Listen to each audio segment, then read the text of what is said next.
नबी की हर शिकन का मर्तबा फरमान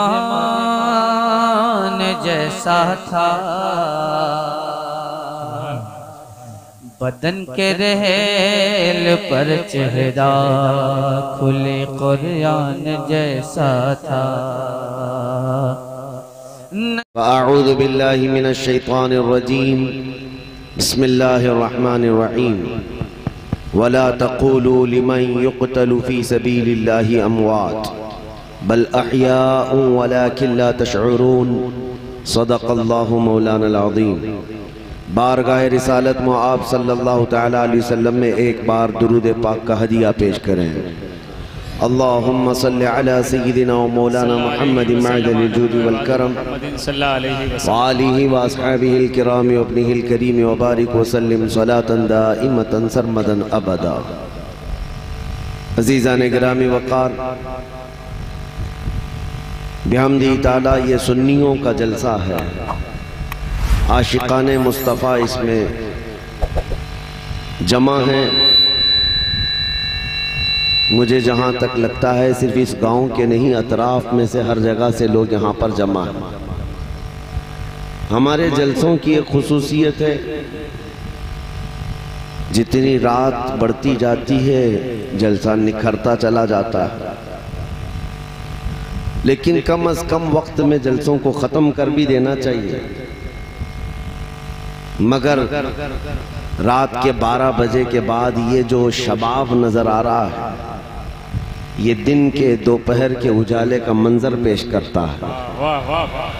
उसकी एक वजह यह है कि किसी नेता का बुलाया हुआ जलसा नहीं है, ये मोहम्मद अरबी के दीवानों का सल्लल्लाहु अलैहि वसल्लम। ये 500 और 200 रुपये देकर वोटों के लिए बुलाया हुआ जलसा नहीं है।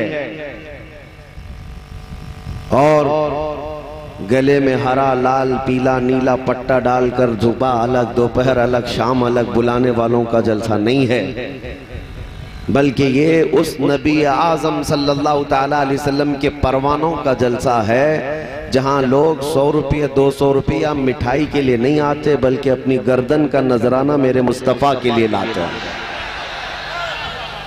और सुनियो, मैं जलसे से खिताब करता हूं तो आपको मैं एक ही तरफ बुलाता हूं, और दावत भी यही होती है।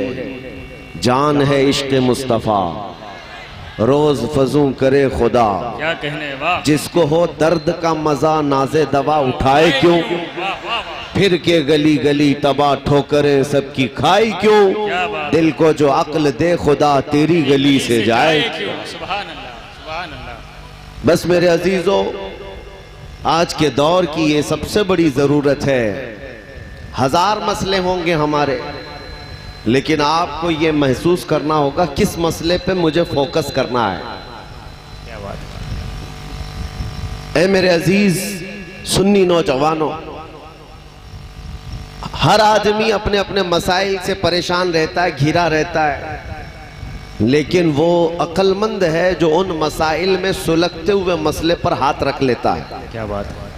और उसको ज्यादा पनपने नहीं देता, वरना देखा जाए तो घर में भी बहुत सारे मसले। कभी किसी के कारोबार को लेकर मसला है, कभी किसी की बीमारी को लेकर मसला है, कभी किसी के बच्चों की आवारगी को लेकर मसला है, लेकिन घर का बड़ा जिम्मेदार वो समझता है मुझे सबसे पहले कौन सा मसला हल करना चाहिए। सब मसलों में सर खपाएगा तो कोई मसला हल नहीं हो पाएगा। जो इम्पोर्टेंट है उसको देखना होगा। अल्लाह 1000 बार ना करे, अगर किसी के घर में आग लग गई, मैं एक एग्जाम्पल दे रहा हूं, मिसाल दे रहा हूं। आज हमारे मुआशरे के बड़े मसाइल हैं। हमारे यहाँ बेहयाई आ गई, बदअखलाकी आ गई, एजुकेशन की कमी आ गई, इल्म की तरफ हमारे बच्चे नहीं जाते, नशा में ज्यादा हमारे बच्चे, सूदखोरी तुम्हारे यहाँ आ गई, शराब जुआ ये सारी चीजें घर कर गई। बड़े मसाइल हैं, लेकिन किस मसले पर हमें उंगली रखना चाहिए वो देखना जरूरी है। सबसे बड़ा मसला क्या होता चाहिए जिसको हल करना जरूरी है। किसी के घर आग लग गई, अल्लाह ना करे। और आप देख रहे हैं कि घर के अंदर, ये थोड़ी देर के लिए आप लोग बैठ जाइए, ये पैसे वाले इधर नहीं आएंगे, मैं शुरू में ही बता रहा हूं। नात खां हजरात आएंगे तो उन पर आप निछावर करते रहे। किसी के घर में अगर आग लगी हो और उसके अंदर आपका बच्चा में बैठा हुआ है और घर को आग की शोलों ने लपेटे में ले लिया है, आप घर के अंदर दाखिल हुए, बच्चा आग के लपेटों में मौजूद है, आपका अजीज बच्चा, लेकिन उसी बच्चे के बगल में आपके पैसों की, रुपयों की एक अटैची भी रखी हुई है, सूटकेस भी है, वो भी जलने के करीब है, माल बहुत ज्यादा उसमें पड़ा हुआ है और आपका बच्चा भी है। जरा बराबर अकल रखने वाले से मैं पूछना चाहता हूं, इस झुलसती हुई आग में सबसे पहले आप किसको बचाएंगे? आप अपने बच्चे को बचाएंगे। अकल वाला यही समझता है, पैसा तो फिर कमा लेंगे, लेकिन जान बचाना बहुत जरूरी है। और आप अपने बच्चे की हिफाजत की कोशिश करेंगे। इसका मतलब ये हुआ, जब आदमी कई मसाइल में घिर जाता है, बड़ी परेशानियों में आता है, तो जो सबसे अहम मसला है उसको हल करता है, पहले उसकी तरफ नजर करता है। और मैं क्या कहना चाह रहा हूं मेरे अजीजों, जिंदगी के मसाइल बेशुमार हो गए आज हमारे मुल्क में, हमारी तहजीब में, हमारे मुआशरे में, हमारी कम्युनिटी में बहुत मसाइल आ गए, आग लगी हुई है। लेकिन मैं ये कहता हूं, सबसे अहम मसला जो आज हमारी जिंदगी में है वो इज्जत मुस्तफा की हिफाजत। बेशक बेशक, सुभान अल्लाह। रसूल करीम सल्लल्लाहु ताला अलैहि वसल्लम की इज्जत की हिफाजत, ये सबसे अहम मसला है तुम्हारी जिंदगी का। नामुस है रिसालत की हिफाजत, इसलिए कि मुस्तफ़ा करीम सल्लल्लाहु ताला अलैहि वसल्लम का नाम सलामत है तो हम सब की कायनात सलामत। बेशक, जान है वो जहान की, जान है तो जहान है। वाह वाह वाह, सुभान अल्लाह। और यही मसला था जिसके लिए करबला के मैदान में बहुत बड़ी कुर्बानी दी गई है। एक तरफ इमाम हुसैन के सामने उनके छोटे बच्चे भी थे, उनका खानदान भी था, और एक तरफ रसूलुल्लाह के नाम की अजमत थी। मैं मिसाल के जरिए से आपको समझा रहा हूं। अब घर की बात मैंने कहा, जब आपके यहाँ पैसों की अटैची है और बच्चा है तो आप अटैची को छोड़ देंगे, बच्चे को बचा लेंगे। लेकिन जब मेरे मुस्तफ़ा की इज्जत की बात आए, हुसैनी किरदार ये है, न बच्चा देखा जाए न जान देखी जाए, पहले मेरे मुस्तफ़ा का नाम देखा जाए। वो जो न थे तो कुछ न था, वो जो न हो तो कुछ न हो। सुन्नियों को ये जुमला मालूम है, वो जो ना हो तो कुछ न हो। फिर से मैं पूछता हूं, वो जो ना हो तो कुछ न हो। हुजूर पाक सल्लल्लाहु ताला अलैहि वसल्लम का अगर नाम नहीं है हमारी जिंदगी में तो कुछ नहीं है। और इकबाल ये कहता है, आबरूए माँ जना में मुस्तफा आस्त, हम सब की इज्जत और आबरू रसूलुल्लाह के नाम से है। अगर वो नाम हमारी जिंदगियों से खत्म कर दिया गया तो हम चलती फिरती लाशें हैं। मियाँ हम आपके सामने अपने बाप के नाम से मशहूर नहीं, मेरे मुस्तफ़ा के कदमों से मशहूर है। अगर वो निस्बत सलामत है तो यहाँ भी सुरखरू हुई है, वहां भी कामयाबी है। आपको क्या लगता है, आज ये भरा मजमा मुसलसल कई महीनों से मैं बगैर किसी नागे के लोगों से मुखातिब हो रहा हूँ, हर जगह का सफर करता हूँ, लेकिन मैं हमेशा इस बात का भी ऐलान करता हूँ, ये जो लोगों का हमारे लिए पलकें बिछाना, हम पर गुल्हाए अकीदत निछावर करना और हमारे लिए इस्तिकबाल के लिए खड़े हो जाना, मेरे अजीजों, ये इसलिए नहीं है कि सत्ताधारी पार्टी का कोई नेता आया हुआ है, बल्कि हर बच्चा यहाँ जानता है ये मोहम्मद अरबी का एक गुलाम आया हुआ है। हमारी हैसियत सिर्फ इतनी है, जब तक बिके न थे तो कोई पूछता न था, या रसूल अल्लाह तुमने खरीद कर हमें अनमोल कर दिया, तुमने खरीद कर हमें अनमोल कर दिया।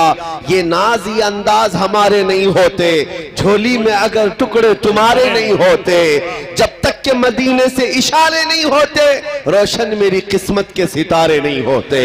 और ऐ लोगों, आपको भी ये पैगाम देकर जाना चाहूंगा, बेदाम ही बिक जाइए बाजारे नबी में, बेदाम ही बिक जाइए बाजार नबी में। अरे इस शान के सौदे में खसारे नहीं होते, सुभान अल्लाह, सुभान अल्लाह। इस शान के सौदे में खसारे नहीं होते। मौला इमाम हुसैन का नाम खत्म हो गया, खत्म हो गया नहीं। कोई कह सकता है कि दुनिया में इमाम हुसैन का नाम मिट गया? नहीं मेरे अजीजों, पूरे हिंदुस्तान नहीं पूरे दुनिया में घूम करके देख लेना, यजीद नाम का बच्चा कहाँ है, यजीद नाम का बच्चा कहाँ है, या उसकी औलाद उसकी जरूरियत कहाँ है? आपको पता है करबला का इतना अजीम हादसा पेश आया, 22,000 कुत्ते मिलकर रसूलुल्लाह के एक शेर के मुकाबले में आए थे। दुनिया को यह दिखाया भी कि हमने उनके खानदान को काट दिया, मार दिया।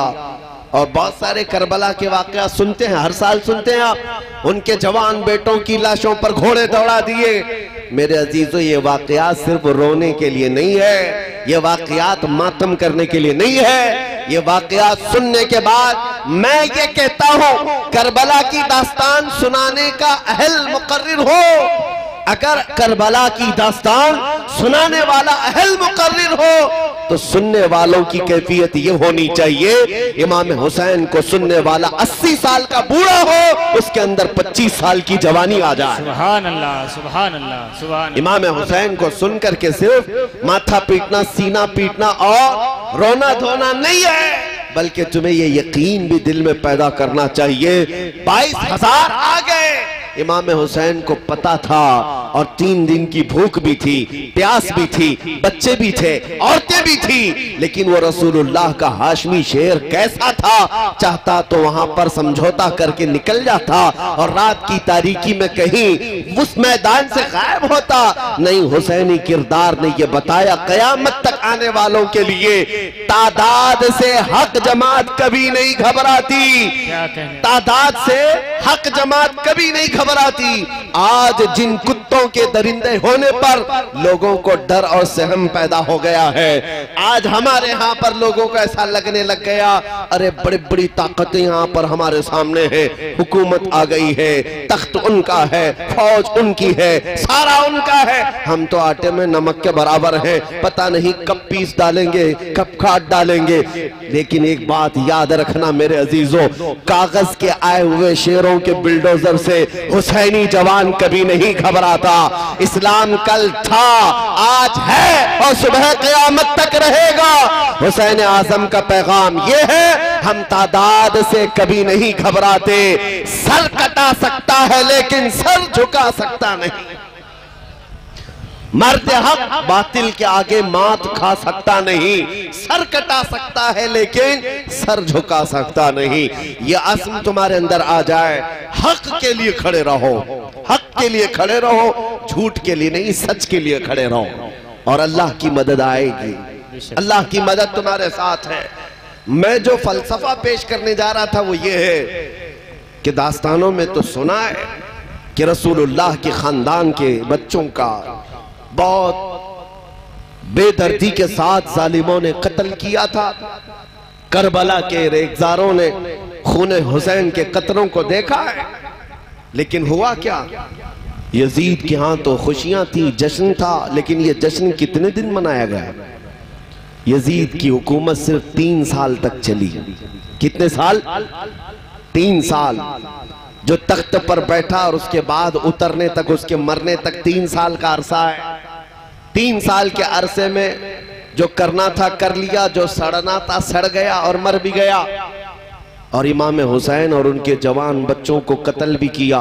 लेकिन मैं पूछना चाहता हूं, 3 साल की हुकूमत थी, बादशाहत थी, फौज उनके साथ, ताकत उनके साथ, लेकिन 3 साल के बाद न फौज है, न ताकत है, न नाम है, लेकिन 1400 साल गुजर गए, हुसैन की बादशाहत अब भी मौजूद है, अब भी मौजूद है। हमारे एक साथी उन्होंने कहा दिमश्क गए थे, मुल्क शाम, मुल्क शाम, आज भी वो दिमश्क का शहर मौजूद है। जाकर उन्होंने पूछा कि यहाँ सुना है यजीद का तख्त लगता था, दारुल हुकूमत है ये, यहाँ कसर इमारत हुआ करता था, वो कहाँ है? लोगों ने हंस करके कहा ना यहाँ कोई तख्त का निशान है ना कोई महल का निशान है। यजीद का दरबार था, तारीख में है। अच्छा, दरबार तो खत्म हो गया, तारीख में मरने के बाद आदमी की कब्र तो होती है। वहां के मकामी लोगों ने कहा, एक जगह ले जाकर कहा, ये जहां दिमश्क का पूरा कचरा डम करने के लिए आता है, जहां पूरा कूड़ा करकट लाकर डाला जाता है, उस कूड़े करकट के बीच में कहीं उसकी कब्र भी खो गई, खत्म हो गई। लोगों ने बताया इसमें गुम हो गई, पता नहीं है। एक तरफ कूड़े करकट में गुम होने वाली ये कब्र, और फिर उसके बाद हम कहते हैं मेरे अजीजों, अल्लाह किसी को तौफीक दे तो इराक के शहर करबला में चले जाए और जाकर पूछे कि हमने सुना है कि यहाँ एक मैदान था जिसमें रसूलुल्लाह के खानदान के बच्चों के टुकड़े किए गए थे, यहाँ उनके खून को बहाया गया था, वो कहाँ है? ले जाकर लोग तुम्हें खड़ा कर देंगे, मियाँ यहाँ कोई मैदान अब बाकी नहीं है, यहाँ तो लहलहाता हुआ एक ऐसा चमनिस्तान है, बल्कि दुनिया के अजीम शहरों में एक शहर बन गया है करबला। वहां कोई जंग का मैदान, कोई टुकड़े, कोई खून के निशान नहीं, बल्कि दरबार हुसैन के सामने ले जाकर लोग तुम्हें खड़ा कर देंगे। सोने से कलई किया हुआ हसीन गुंबद नजर आएगा, उस पर सुर्ख रंग का लहराता हुआ झंडा 20 किलोमीटर दूर से नजर आता होगा। हर जाने वाला देखकर सलामी लेता है। वो लहराता हुआ परचम पुकार पुकार कर आने वालों से ये कहता है, ऐ आने वाले, तू दिमश्क भी जाकर आया और उस शाही तख्त को ढूंढ कर आया, नहीं मिला, न कब्र मिली, लेकिन करबला में टुकड़े हो चुके थे, झंडा तो अभी हमारा ही लहरा रहा है। फिर तुम्हें वो झंडा पुकार कर कहेगा, शाह अस्त हुसैन, बादशाह अस्त हुसैन, दीन अस्त हुसैन, दीन पना अस्त हुसैन, हक्का के बिनाए ला इला अस्त हुसैन। माशाअल्लाह, नारे तकबीर, नारे रिसालत, शहीद आजम कॉन्फ्रेंस हजरत अल्लामा मुफ्ती सलमान अजहरी साहब क़िबला, उलमाए अहले सुन्नत हुजूर सैयदी मेराज मियां साहब क़िबला। माशाअल्लाह। मेरे अजीजों, जिंदगी और मौत टुकड़े हो जाने का नाम नहीं है, ये समझ करके चलें। अगर इसी का नाम मौत है तो फिर इमाम हुसैन का नाम भी खत्म हो जाना चाहिए। मौत इसका, हाँ ठीक है, आज़ा से रूह निकल गई, मौत का हुक्म तो है, लेकिन ये जो मजमू में इतना जिंदा है, इतना जिंदा है कि नाम अगर उनका ले लिया जाए तो बुझे हुए दिलों में जिंदगी आ जाए, मुरझाए हुए दिलों में जिंदगी आ जाए। कुरान का एक फलसफा मैं तुम्हें समझाता हूं, मैंने वही आयत पढ़ी हुई है। अल्लाह कुरान में फरमाता है, दो आयतें पढ़ता हूं, एक है इन्नका ला तुस्मिउल मौता वला तुस्मिउस सुम्मा दुआ। मक्का के जो कुफार और मुशरिकीन थे, दुश्मनाने रसूल, उनके बारे में कुरान कहता है, ऐ रसूल ये मुर्दा हैं, आप इन्हें कुछ सुना नहीं सकते। ये किसके बारे में? अबू जहल है, उतबा है, शैबा, अबू लहब है, ये वो दुश्मनाने रसूल, दुश्मनाने इस्लाम, उनके बारे में कुरान कहता है ये गूंगे बहरे हैं, मुर्दा है, इन्हें आप कुछ सुना नहीं सकते। जबकि दुनिया देख रही, वो चल रहे हैं, फिर रहे हैं, खा रहे हैं, पी रहे हैं, उठ रहे हैं, बैठ रहे हैं, बात कर रहे हैं, लेकिन कुरान क्या कह रहा है? कुरान क्या कह रहा है? ये मुर्दा है। बात समझ में आ रही है नहीं? हमारी बात समझ में आ रही है या यूं ही चिल्ला रहे? क्योंकि नए इलाके में आया हूं, कौन सी जुबान बोलते हैं आप मुझे नहीं पता, लेकिन इतना जरूर मालूम है कि इश्क की एक ही जुबान होती है। क्या बात है, वाह वाह। वो इधर भी वही होती है, उधर भी वही होती है। आला हजरत के अशार को देखो, समझ में नहीं आते लेकिन फिर भी रूह झूम जाती है, क्यों? इश्क की बोली है। मैं आपसे पूछ रहा हूं, कुरान कहता है चल रहे हैं, फिर रहे हैं मक्का के ये दुश्मनाने मुस्तफा, लेकिन कुरान कहता है ये मुर्दा है। दुनिया तो उन्हें देख रही जिंदा है, लेकिन कुरान कह रहा है मुर्दा है। और एक तरफ बद्र में, ओहद में, खंदक में, करबला के मैदान में जिनकी गर्दनें कटकर अलग हो गई, कुरान कहता ला तक़ूलू लिमन युक़तलू फी सबीलिल्लाहि अमवाता। ऐ लोगो जो अल्लाह की राह में कत्ल हो गए, इन्हें मुर्दा मत कहो, ये जिंदा है। 1000 टुकड़े हो गए, लेकिन फिर भी कुरान क्या कहता है? ये क्या है? जिंदा है। अब समझ में आ रही बात। मक्का में चलने फिरने वालों को कुरान कह रहा है ये मुर्दा है, और जिनके 1000 टुकड़े हो गए कुरान कह रहा है ये जिंदा है। तो जिंदा कौन है, फिर मुर्दा कौन है?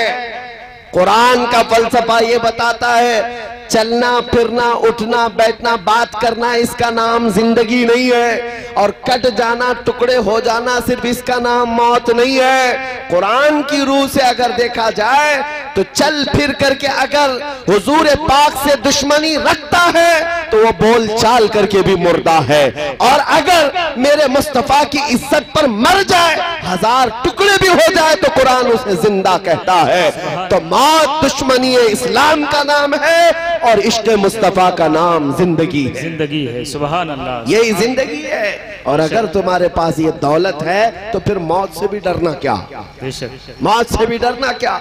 सबसे ज्यादा आज दुनिया किस बात से तुम्हें डराती है? सबसे बड़ी सजा दुनिया में अगर कोई है तो मौत की सजा है। कौन सी है? इससे बड़ी सजा क्या है? लेकिन आशिक मुस्तफा के लिए, मोमिन जो सच्चा मोमिन है उसके लिए मौत कोई हादसा नहीं है, मौत कोई डरावना ख्वाब नहीं है, बल्कि आशिक मुस्तफ़ा के लिए मौत तोहफा है। इधर आंखें बंद होंगी उधर मुस्तफ़ा की जियारत होगी, नबी करीम सल्लल्लाहु अलैहि वसल्लम के दरबार में जाना है। इसलिए ए सुन्नियों, मैं तुम्हारे दिलों से ये खौफ निकालना चाहता हूँ। मैं आपसे ये पूछना चाहता हूँ, एक सवाल दिल पर हाथ रख करके बताओ, क्या मैं जो पूछ रहा हूं इस पर तुम्हारा यकीन है या नहीं? मेरा दीन इस्लाम सच्चा है या नहीं? अल्लाह की किताब कुरान सच्चा है या नहीं? हमारा नबी सच्चा है या नहीं? हमारा खुदा सच्चा है या नहीं?